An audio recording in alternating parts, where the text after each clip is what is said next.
Is the Logitech on? Good morning, Disney. Hey, everybody. What's going on? Yes, the Logitech is on. Happy Monday morning. Good morning. Disney is live. 9:23. A little late. A little late on Monday morning, Central Time. 10:15 Eastern Time, 9:15 Central Time is when we normally start. Francisco, first one in the house. My buddy, the Dodger fan. Thanks for being here. Thanks for being a member of the channel. Bloom and Cheese is in the house. Eileen's here. Magic the Mouse. Bill's here. Rob Greenwood's here. Jay Skywalker still has a better last name than me. We got news. We got all kinds of weekend news. But first, let's start. How are you, baby? Say hi. How are you? We love you. Says good morning. They're my friends. Say hi to my friends. Yes. Rob Fuzz is in the house. What's going on? We got Disney news and stuff. Let's get right to it. Well, do you want to tell them anything before we get right to the news politics? Well, we're just hanging out here. E2 has her ears on. Mm-hmm. So she's ready for some Disney news. She also has her pineapple jammies. Yes. So she's ready. Are you happy? Are you happy? Seeing how long we last this morning. She's been pretty calm. Yeah, she's been good. What are you talking about? You want to get to the Disney news and stuff? Yes. Let's do it. To Disney? So we have been... Oh, bless you. Right after Rude. Grandpa. Rude. Just because you have cute ears on doesn't mean you can give me, your germs. WandaVision has some germs. What the heck is going on in WandaVision land? So week 1, we had 2 episodes. Week 2, I thought we had 2 episodes. Yeah. So I was disappointed. Too. So I'll say it again. Okay. If you're a veteran of the channel, you know that I said the same thing last week that I'm about to say now. After 3 episodes, I'm going to say the same thing as I said after 2 episodes. What the heck? How is this? I know, right? How is this the most expensive television show in history? Oh, I just pulled your hair. Sorry.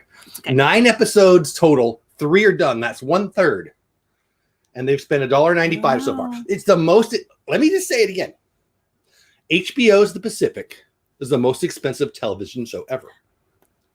With an average of $20 million budget per episode. You taking her back? I don't know. I'm not sure. Well, I think she's trying to twist for me. I don't know. This is $25 million an episode. 20% more per episode.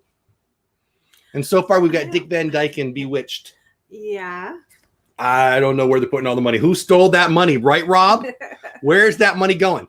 I hope Ms. Olsen and Mr. Bettany are getting paid well. I mean, I think, but I don't understand it. Did we have the Brady Bunch too? The Braid, yeah, they had. Oh, it was pretty good Brady actually. Bunch So house. if you like just the references to what 50s, 60s, 70s maybe television, I mean, it's fun. I'm enjoying it. I like her. She's one of my favorite Marvel characters. I don't know why. I just like her. I think she's pretty and she's got kind of undefinable anything you want to do with. I can move stuff with my brain. I mean, it's kind of anything. Yeah. So let's get to it. Like there's lots to talk about here. Let's get to it. So Kevin Feige, am I saying his name right? I would have did it. Yeah, right. I would have did it for $5 million with my iPhone, says Rob. Exactly. That's right. So Mr. MCU himself says, and there's a couple articles about this, but I'm just going to read a little bit and we're going to discuss it here. Where's this one from? Movieweb.com. Again, liking to give credit where credit is due. Why Mr. Feige wanted WandaVision to be a slow burn mystery that slowly unfolds. So I guess this is good news, right? Like we know that it's on purpose. Because if it was on accident, this would just suck. Like it definitely is slow. It left me Friday at night, or whenever we were done watching it Friday, it left me wanting the 4th episode because I know more is coming. And I've got some fan theories, and I've got some stuff that I think is verified, and I got some stuff that I think is just maybe fun. I believe I know where it's going, and that's part of the fun. You're usually the one that figures stuff out, but whatever. Let's just get to it. WandaVision creator explains what Marvel boss Kevin Feige, am I saying his name right, had in mind to pace the show out over multiple episodes. Hey, Lisa Kessler, welcome in. I'm not sure how I'm feeling about it so far. I'm not sure how I feel about it so far either. It's strange. It is definitely, I want more, so they must be doing something right. But that might just be because I used to like Dick Van Dyke. I don't know. But Lisa, welcome in. I'm glad you're here. I hope you stick around and hit that subscribe button. After a long wait, WandaVision is finally out. Wow, the quirky times 10 premise of the show where Wanda Maximoff, also known as Scarlet Witch, and Vision play out their desire for normalcy by living in a false reality based on old-timey sitcoms. Really? Has been praised by critics, which I don't know why, but I like it too. Fans are... Listen, I'm talking here, buddy. Could you quiet down for my friends so they can hear me? You want to read it? Maybe next time. She'll chew it. While it's been praised by critics, fans are complaining that the show is taking too long to move away from the false reality to the meat of the story. I totally agree. I kind of really. Hi, beautiful. I love you. Hi, Misty. How are you? I was expecting episode 1, maybe 20 minutes in, maybe a half hour in, maybe most of the show, but then at the end, giving it to us. But no, we're still there. This is the longest setup ever, right? I guess when you're leading the MCU, you can do whatever you want, and that's kind of what we're going to talk about. He knows the MCU fans are going to stick around, right? But how much longer? My goodness! In a recent interview, the creator of the show, Jack Schaefer, explained that the pace at which the plot moves has been a major part of the conversation around the show from the start. Here's the quote: "The pacing was always a question. It was mapped out pretty thoroughly early on. When I first got the job, I reached out for advice, and a lot of people that I spoke to were like, the pilot is so important because you're finding the voices and you're finding the story. And that just does not apply to us. And exactly, it does not apply here. Or if it does, we're going to be bored the whole time because that's not what this is. Obviously, these characters have existed. So much of the mythology already exists, and it was all mapped out like a feature, like a movie, he means. Good morning, Katrina. What's going on? E2 is saying, will this guy please shut up? This is my show. You know, it is true. If I'm talking on the phone, so when we're not going live, when we don't have a live show, we're working like Monday, Wednesday, and Friday. Usually we work, well, Monday and Wednesday, we usually work from home. And I'm on the phone a lot once I get to work. And when I'm on the phone, if she's like on the floor playing, she starts yelling. She likes to talk louder than me, which she wants to go over his voice. As a dad of 4 daughters, it seems to be a thing. I was gonna say she's just joining along with the other girls in the house. MC showrunner Kevin Feige, I don't know if I say his name right every time, had previously stated that WandaVision was a tribute to the shows he had grown up watching, from the Dick Van Dyke Show to Nick at Night. The first episode of WandaVision was entirely black and white, complete with a laugh track. I hate laugh tracks, by the way. Yeah. How many times did I mention it? I hate laugh tracks. I mean, he's making fun of the laugh track or kind of homaging. Is that the way you use that word? So it doesn't bug me as much, but I hated those things. I know when to laugh, when it's funny. Yeah. And when she elbows you in the face, also funny. The first episode of WandaVision was black and white. I just said that. Seems straight out of a episode of Bewitched. Really? According to Shapier, Feige favored going all in on the sitcom-y conceit of WandaVision in the first few episodes. To Kevin's credit, it's one of the reasons that I love working for him. He referred to it as playing chicken with the audience. And I feel like he is. Like, I feel like he's doing it to me. Am I going to turn the channel? No, I'm not. I'm in for all 9 episodes. Could we please get to the story? I mean, it's fun, but how much? I mean, I got it. She's dreaming. I get it. Somebody's trying to get her to wake up. I get it. How 3 shows? Come on. Well, I mean, they booted the one lady. Like, once she was starting to wake up, the other lady got booted out and landed on some like military. Well, that was at the very end. Yeah, so that at I'm the like, very okay, end of episode finally 3. We're seeing kind of what's going on a little bit. Well, and so we know she's in a dream state thing. We know that somebody, I was about to say the bad guys, but I don't know if I think that. Somebody's trying to wake her up. A lot of stuff out there on the internet that Wanda's the bad guy. Is it dark in here? Why is it so dark in here? Oh, I put the shade up. That's okay. Lisa says, I do too. I was kind of feeling like it was stupid. Couldn't they come up with something new? Lisa, I'm with you, man. I'm with you. I believe in them, but that's what Kevin is doing to us, right? I think that's what he's doing to us. Anyway, let's get to it. That was always a piece that's involved in the larger story. So it was really wonderful that he allowed us to really sink into the sitcom and to really delay the gratification. I did like it when they were doing the I Love Lucy thing. I thought it was funny with the beds. I like this. Ooh, be careful. I like the staircase that was very, very Brady Bunchy room this time. Hydra, it works. So I think that Wanda's the bad guy. Anyway, now that the 3rd episode, I mean, obviously they go from bad guy to good guy, and it is what it is. Now that the 3rd episode of WandaVision has been released, it's becoming increasingly clear that the perfect world that Wanda has created for herself and Vision is beginning to fall apart. It's crumbling. It's definitely crumbling. Although the mystery is not unfolding fast enough to satisfy fans right now. Yeah, that's the premise of this show right now, right? Yeah. Come on. Schaefer promises that those who pay attention to the smaller details will be rewarded in the end. I'm going to read another quote, but I've got to say, as a guy who's new to the Marvel MCU, I haven't been a fan my whole life. I didn't read the comics. I've never read any of the comics. I don't have clue one about all these Easter eggs. Right. Well, and also like it's going so slow, and we're in this new time where we like to binge and watch all of it in 24 hours. Well, everybody is, yeah. And then this is now like, here, I'm going to give you 5 minutes at a time. It's a tease. Right, Mar on the inside. So yeah, E2 is trying to. If you don't know who E2 is, that's E2. E1 hasn't even been on the show yet, but E2 is right there. Yep, stick around. See, there you go, Lisa.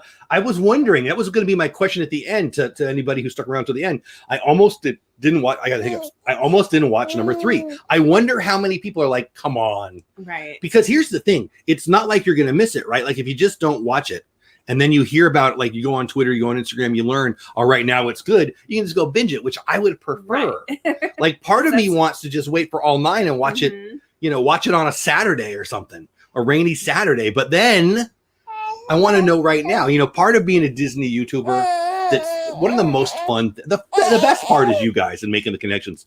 But a 1A in my favorite part about being a Disney YouTuber is the kind of need sounds too not real, but the need, I'll say, to see it first because I want to talk about it. I want to provide the news, and I don't know, it's kind of weird. And they all know that also. Once we've seen all the little bits and then they throw it all out there, we're all going to rewatch it in order anyway. Exactly. So they're totally again anyway. They're totally taking advantage of our trust. Totally. Mar says, do I need to know about Marvel to understand Wanda? I've never watched a Marvel film, but I know some of the names from being in chats and live streams. Mar, that's such a good question. I want to say no, you don't, to enjoy it. But the truth is, if you know a lot about if you're a big time fan of Marvel, you're going to like it more because of all the Easter eggs. Because I find myself reading about the Easter eggs after that going, oh, I didn't know that. So are you patting me? Yes. That's what you do when you want my attention, you weirdo. No, I'm doing it to distract. Rob says, I think this is a show. Every time you do that, I think you want my attention. No, we're patting Grandpa. She thinks it's funny. It's kind of weird. I think this is a show that would make more sense to binge. I agree, Rob. My wife is going to wait until all that. I think Rob's wife is the smartest one of them. Yes, she is. I really do. She's just going to wait and do it all at once. But I can't wait. All right, back to the quotes. When we were putting the show together, we knew sort of what a lot of the really big moments would be, and they're mapped out. And obviously they map them out pretty good, right? I wanted to start small. Kevin was 100% in for doling it out slowly. And I think he also has a lot of faith in the fans and the Marvel audience, exactly, that they're so interested in paying attention and they know they'll be rewarded. So we started out slow. I mean, again, it's a two-edged sword here. The Marvel fans know that it's going to work because everything they do has worked so far. They're not going to all of a sudden be awesome, and then suck. That's just not going to happen. And then B, you can binge it. So it really is a no-lose for them. I'm almost done with the article. Written by, might as well finish it, right? Because we're almost at the end. Written by Jack Schaefer and directed by Matt Shackman. WandaVision stars Elizabeth Olsen. We all know this stuff. It's on Disney Plus. You know all that stuff. So Birdwell says, I've been a Marvel fan since I was 9. I've only been a Marvel fan the past few years because of my daughters, really. But yeah, you should get her to grab the microphone. That's a great idea. Distract her because she's done. She's not done. She's perfect. Give kisses. She's perfect. We're gonna go. You're gonna go? Yeah, okay. She's been. Have you not heard her the whole time? She's mad. She's fine, but you do whatever you want. Okay. That's not her happy sound. Well, you didn't give her toys. You gave her a microphone. I miss you already. She throws them and they make noise. Okay, we're going to talk about a shopping center now since they're leaving. So I only talk about shopping centers after my wife leaves the room, just in case, Yeah. So anyway, shopping center across from Walt Disney World, going poof. Did you know about it? Did you hear about it? You want to hear about it now? Listening to comments makes me curious to watch. Maybe I'll try one episode. I don't want to watch it. Exactly. You don't want to be out of the loop, right, Mar? Exactly. Everybody who's been to Walt Disney World is going to be aware of this in some form or another. From Fox 35 in Orlando, shopping plaza near Disney to be demolished through eminent domain. Check this out. Popular Orlando shopping center across the street from Walt Disney World is being turned over to the Florida Department of Transportation through eminent domain. You know what that means? That means they're taking it away. The total cost to taxpayers is $200 million freaking dollars. Lawyers for the property's owners, U.S. Cities Fund, said it was the largest eminent domain agreement in Florida history. It was a 4-year process. Let's see, where did it go? Needed to acquire the Crossroads Center to reconstruct the 535 interchange and 535 itself, the freeway there, because of all the traffic jams we have on I-4 and I-535 there at Disney. So I guess, hey, Tina, what's going on? So I'm thinking this is all about traffic. Now, it's interesting, I'm not a big fan of eminent domain in general because, somebody else's property. Who would be, right? But this is kind of interesting the way they did it. The shopping center is right near I-4 exit 68, across the street from one of the main entrances to Walt Disney World. You've all driven by it if you've been to Walt Disney World. Listen to this part. It's been at the home of 25 restaurants and the last Goodings shopping supermarket, Pirates Cove Putt-Putt Place, and a pretty phenomenal property at the doorstep of Disney. As part of the agreement, this is interesting. As part of the agreement, this is the part that I decided to share this with you guys because I think this is, I think it's interesting. These businesses got an extra 2 years rent-free to operate in the plaza before it was demolished. So they got, in exchange for that, they got 2 years to figure out else something to do. They paid them, which I'll read to you right now, and they gave them 2 years rent-free. So it actually might be a good deal. I don't know. It depends on the math, right? They also got payouts ranging from more than $15.5 million. So they didn't just take it from them, which they could do. Which I don't know why they can, but that's the law. For the Gooding supermarket. So the Gooding supermarket got paid $15.5 million. Plus they got to be there for 2 years rent-free. And even there's an Apple scooter rental. They got $17,000. The property owner we represented wasn't making money operating the center. We were doing it to benefit the whole situation and help those tenants. That was, for a lot of those tenants, the biggest part of the resolution of this matter. So this is an interesting one. I'm not an eminent domain attorney by any means. I know enough to know that I don't know anything about it. But eminent domain generally angers the people who are losing the property. But in this case, the property owners, from this article at least, and I'm believing them, let's hope it's true, right, wanted to get out. They have not been making money. It's hard to imagine for me having that property and not being able to profit from it. So maybe you should get out of business. If you're across the street from Disney and you have one of the most valuable properties in America, let's be real, and you can't profit from it, maybe you should try another line of work. But anyway, it sounds to me like from what I've read here, that this is a deal that the property owners were excited about. Seems crazy to me, but whatever. Because of the COVID-19 pandemic, many of the businesses in the plaza were closed already. The rest will need to close up shop by the end of this August. There are some over there that are an eyesore. It's beautiful, beautiful, beautiful eyesore, beautiful, beautiful eyesore. It's kind of weird. And let's be real, that's about leadership and business leadership and all that. So anyway, that's enough about that. But I thought that was interesting. I've got a lot of local friends in Orlando, and obviously a lot of us travel down to Orlando. You guys surprised to hear that? I was surprised to hear it at first. Sherry in the house, good morning to you. Thanks for being a member. Says, what crazy? It means the government is taking the property because they want it. Yeah, in this case, it seems like it was a deal that the property owners were in on and wanted it. I guess if you're running a business and you're failing and you're across the street from Disney and then COVID hits you, like you're really in big trouble, right? Like what's going to happen? Well, you're not going to be able to pay your bills and then the bank's going to own the thing. So I think that the business owners, from what I read here, actually come out winners, but it's hard for me to imagine you can't profit from that space there. But I mean, knock it down and put up a hotel here and make a gazillion. Team Old in the house. Good morning, Team Old. Glad to see you here. Your business model is less than seller. Exactly. Thought maybe they might put a train station there. Well, there is a train station going. I don't know where it is. Next to Disney Springs, I think. I don't really remember exactly where it's going. It's been in the works for years. I-4 traffic is so bad in that area. Everybody I talk to who's moved down there or is moving down there talks about the I-4 traffic. I very much hope to be down there someday, at least partial part of the year. Maybe I'll just live there in January or something. But everybody talks about how bad the traffic is, and it sounds like this is part of the solution that the local leaders think will work. I don't know. We'll see.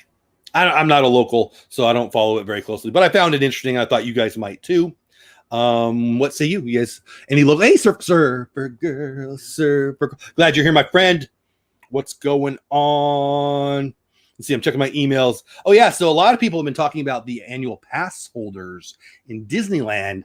And I think the dirty little secret is something's going to be coming to Walt Disney World too. They're not going to say that out loud because all the pass holders are going to flip the heck out. But here comes the truth. Disneyland hints at future AP program, park tickets in new survey. So often, if you're there a lot, you'll get those people giving you a survey as you walk in. Hey, will you take the survey? And the people who do the blogs, a lot of the Disney news blogs, love to be asked those questions because then they can report on what may or may not be coming. The truth is people think that Disney has this long-term plan, and they do on the big stuff.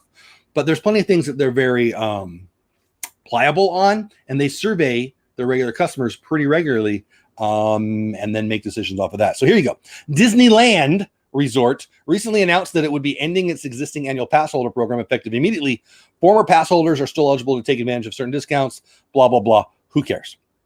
Yesterday, one of my favorite songs. Yesterday, Disneyland President Ken Potrock, it's a fun name, commented on the state of the AP program and noted that Disneyland Resort officials will be trying to enhance choice and flexibility for Disneyland Park and Disney California Adventure Park guests in the future. Again, this is in Disneyland.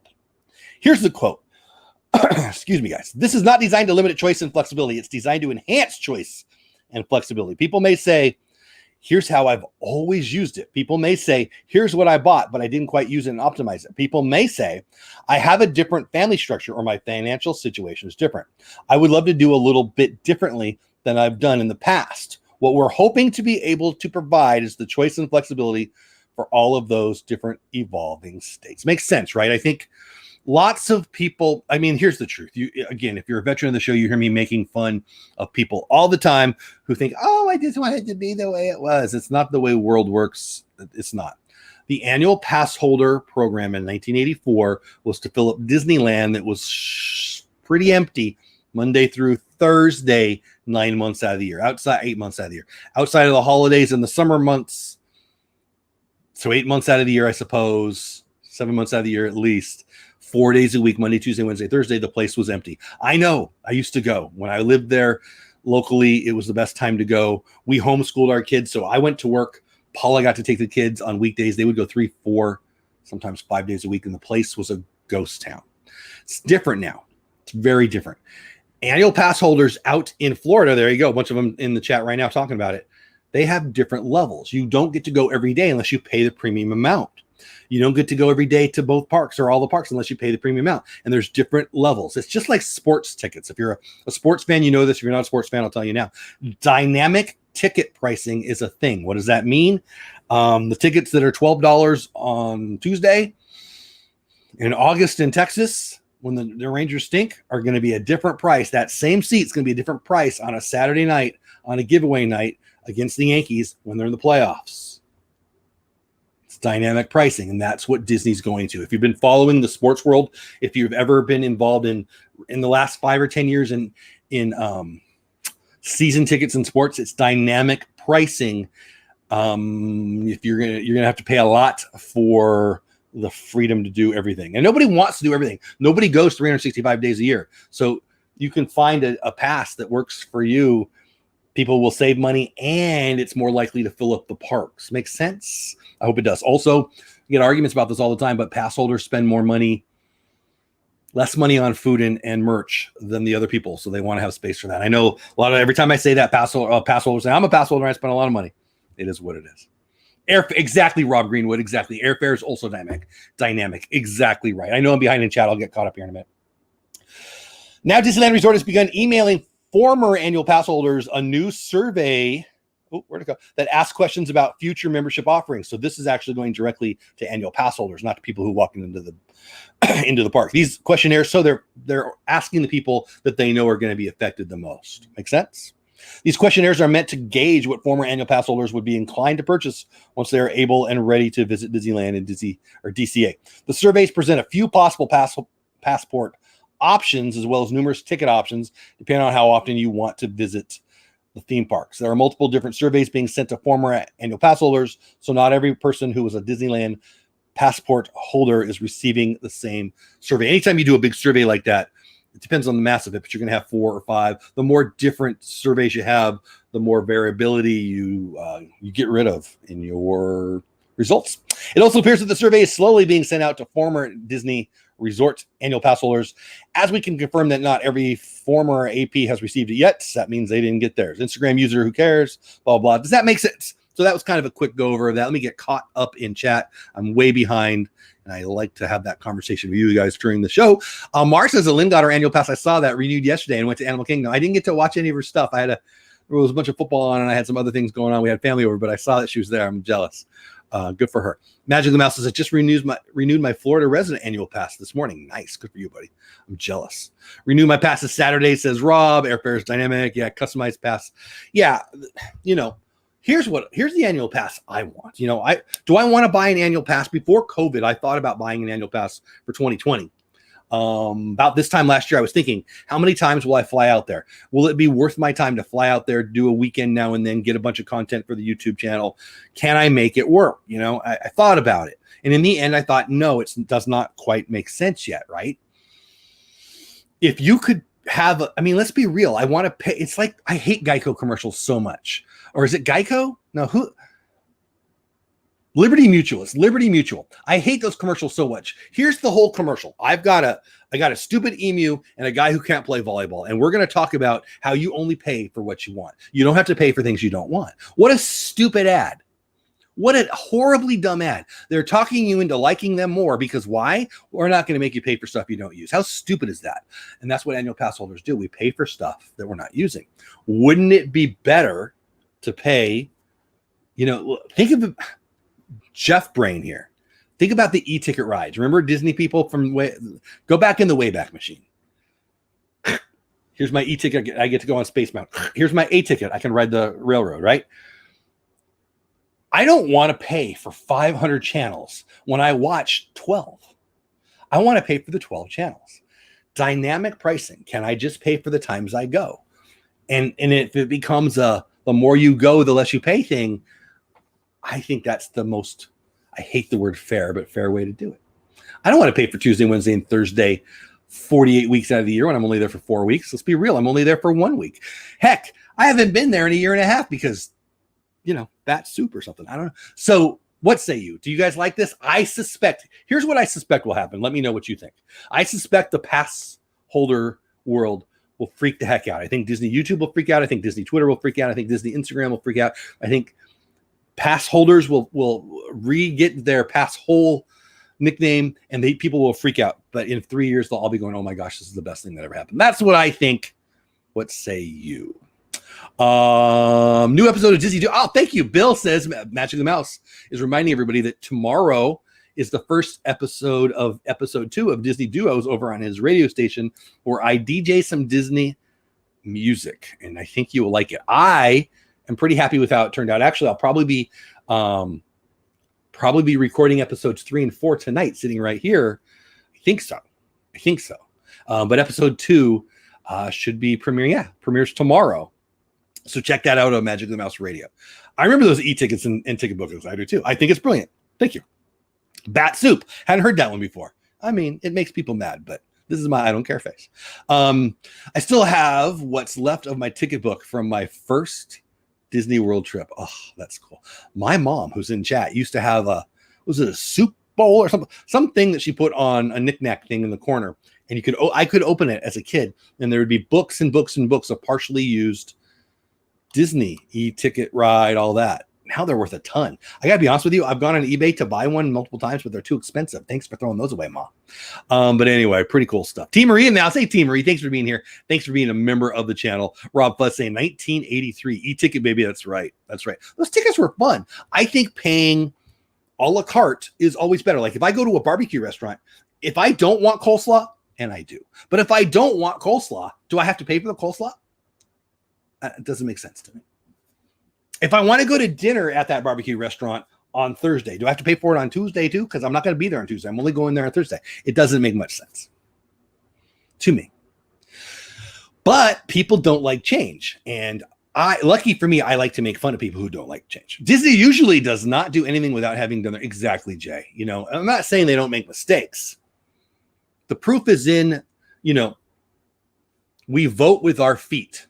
We vote with our pocketbook. What we pay for, we're okay with. What we go to, we want. Let me say that again. What we pay for, we're okay with, because we are okay with paying for stuff we don't use. Hence annual passes. What we go to, we want more of. So if nobody's standing in line for Test Track, you can buy Test Track tickets and that will keep it open. But if nobody goes, they're going to put something else there. So when you're mad, like, let's be real. People are all mad. I'm sad about it. People are all mad that Sorcerers of the Magic Kingdom is gone. Poof. It went away last night. It's gone. Last night was the last day for it. If more people were using it, it would stay. So I don't know. It's interesting because it's not like it takes up a lot of space, but I'm guessing the tech probably isn't cheap, right? So it's going away. They got to create the cards, all that stuff. What else will go in that place? I don't know. It'll probably be a budget line item. I bet there'll be nothing in those spaces because they're just windows. But you see what I'm saying? Or they're just, fun spaces. We vote with our feet. And yeah, I'll leave it at that. You know what that means, Rob Fuzz? You're old. Mine were from March of 1972. I love it. Rob is the king of the retro Disney, so you got to give him a little room there. You always want what you cannot have. Exactly. The grass is always greener. We always want what Jimmy has across the street. Misty, can you send me that DC Duo? I couldn't find it. Yeah, Misty Harris, send me an email, dolewhipdad@gmail.com, and I'll send you a link to his to the radio station. My show is on Tuesdays, Thursdays, and Saturdays, but the radio station is going 24 hours. So Misty, send me an email, dolewhipdad@gmail.com, and I'll send it to you. When the show's over in 6 minutes, here, we're going to go live. Hey, Mr. Willie, long time no see. It is not KC. Although, boy, he looked good as a streamer. Live streaming pros. I like those guys. Or they teach me a lot. Self-proclaimed. Exactly. I love that, Rob. I want to be the self-proclaimed Disney something. What can I self-proclaim on the Disney? I will have to talk, Rob. I lost my train of thought. Yeah, anyway, Misty, please send me an email and I'll send you the link. I think that's what we were talking about. Oh, yeah. Okay. So right after the show in like 5 minutes, I'm going to take a 15-minute break, just, potty break, give myself time to, whatever. Drink some soda, drink coffee, whatever. So it's 10 o'clock in 6 minutes my time. At 10:15, so in 15 minutes after the show, I'm going live with my co-host. I don't know if Paula's going to do it. She's a co-host, but she's downstairs with the baby. And Bill from Magic Mouse are going to co-host for a half hour the post-game show with us. Basically, you're going to talk about this, continue on Clubhouse. If you're on Clubhouse, I'm at Jeff Bates on Clubhouse. You can find me over there. I'm going to hope to go as a post-game show. I might not be able to do it every day, but when I can, on days that I'm working from home, we'll do it a little bit. And yeah, it'll be fun. But there, you can put in your 2 cents too. It's just not me talking at you. You can give your 2 cents. So over on Clubhouse, if you're over on Clubhouse, I'm at Jeff Bates in 15 minutes after the show. Not every day, but 2-3 times a week. We're going to try to do it and grow a little audience over there. I really like Clubhouse. If you don't know what I'm talking about, check out the Clubhouse app. I do have a couple more invites. I sent out a few this weekend, and I think I have 2 or 3. I don't really know. But again, Misty or anybody who wants to get over to the radio station or something about Clubhouse, email me. Yes, Kelly Meyer's team. Yes, Kelly, my buddy's team, 2 years in a row. I'm a big Chargers fan. I live in Dallas-Fort Worth.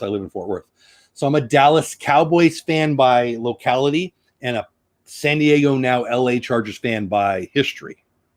So I don't like the Kansas City Chiefs. I will say this, as a man of faith, I'm a big fan of the Kansas City Chiefs ownership. The Hunt family, Clark Hunt is a beautiful man. His family, well, talk about beautiful. His daughter is beautiful, but they are amazing Christian, awesome people that I love. And I got to be honest with you, as much as I've always wanted to hate Tom Brady, it's a lie. I love Tom Brady. I love how good he is. I love how much he loves his family. Patrick Mahomes and Tom Brady are 2 people that we should look up to, in my opinion. So they are good guys, and I'm pretty excited about it, actually. If and when I ever get to move to Orlando, I'll happily put on a Tampa Bay hat, but it'll be like I put on a Cowboys hat. My Chargers and my Dodgers are first. But I got to be honest, I'll be rooting for Tampa Bay because I do like Tampa. I've always liked Tampa a little bit. I don't know why. 1979, the Rams played them in the NFC Championship. The Rams won 9-0. Frank Corral, who lived across the street from my grandma, who was the kicker for the Rams, kicked 3 field goals to put them into the Super Bowl. The Rams got to play in an LA Super Bowl when they were LA Rams, and they got flushed by the Steelers that year. But Tampa Bay was there. The great John McKay from USC was their coach. Yes, I might be a sports nut. And then they got good for a while. I got to be honest, I like pirate ships. They got a pirate ship. What's not to like? So someday I might root for Tampa Bay, but never as much as I root for my Dodgers and my Chargers. Tampa is the new title town, right behind LA, Rob, right behind LA. Dodgers and Lakers. I couldn't care less about the NBA anymore because they want to go all political on me. But anyway, there you go. That's my story, and I'm sticking to it. If you do want to talk sports, February 1st, it's kicking off. The channel's already up. But February 1st, I'm going to start providing some extra sports content on my Baseball Talk show. And during baseball season, I'm going to go live a bunch. Rob, I would love to. Rob, someday I want to have dinner with you, but you got to bring your wife because I know where she works and I want to talk to her about it. Because that's freaking, you work for who you work for, and she works for who she works for. I think I love you both. Whoa, we're halfway there. Okay, anyway, I'm not going to sing.